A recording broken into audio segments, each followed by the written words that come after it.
Hi, my name's Lucy, and this time last year my life was quite different.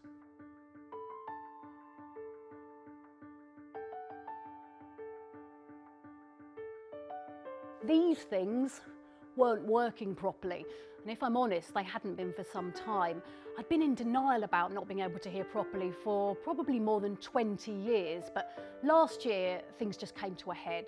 I was in the communications business, yet I was struggling to communicate. I was fed up of struggling to work out what people were saying or asking me to do and having to ask people to repeat themselves, sometimes 3, 4 or 5 times. So I finally decided to do something about it.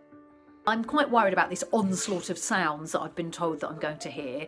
And sometimes at first I think it can actually be harder to hear the people close to you, what they're saying, because you've got to filter out all these other sounds you're suddenly hearing. My audiologist has said that I should treat the whole thing as matter-of-factly as possible, try not to turn it into a big thing, but at the same time he has said, are you ready for an adventure? So I'm not quite sure whether I treat it as a big thing or a little thing really, but let's see. I'll get a good night's sleep tonight, and let's see how I get on at 10 o'clock tomorrow. I have just got the hearing aids and I'm really pleased because look, can you see them? Can't see them, can you? And you basically can only see them if you really peer down my ear, which hopefully people aren't going to be doing. So I'm really pleased with the way they look. So here we go. I'm going to the shops to see how I get on, and hopefully no one will notice I'm wearing them. Unfortunately, the left one's is not working.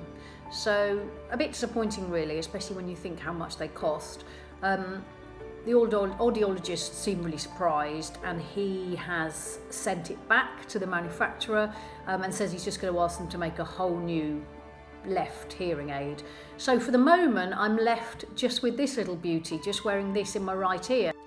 After spending all of my savings on the hearing aids, it was so annoying that they broke straight away. So in the end, I ended up going for a totally different make. Luckily, they were similar in size to the first ones and met my requirements. I was lucky that I did adapt to them quite quickly, and my brain did learn to filter out the sounds that I didn't need to hear. Initially, I must admit, I felt a bit embarrassed every time I had to take them out of my ear in public to change the battery. I don't know if people were just being polite, but actually no one really gave me a second glance, and today I just do it without even thinking about it. Because my hearing aids are so tiny, it does mean that I miss out on some of the technical wizardry of the larger ones. Some people can change the settings or volume of their hearing aids just by using an app on their phone, which is obviously really handy if you go to your local pub, and that's obviously going to be a lot louder than the noise in your house. If I ever needed to change the volume, I'd need to go back to the audiologist and book an appointment to do that. Looking back over the past year, I think I do feel happier. I no longer have the stress of my brain having to work in overdrive all the time, trying to work out what people might be saying to me or ask me to do. And I've also realised how much I was actually missing. I'm no longer a figure of fun at home when I mishear my children, and I'm much more aware of the latest gossip, which is nice.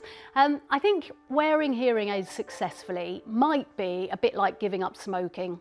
You have to really want to do it. And after 20 years, I think I was ready. I can't imagine life without them now, and there's no way that I would go back to that quieter world that I used to inhabit.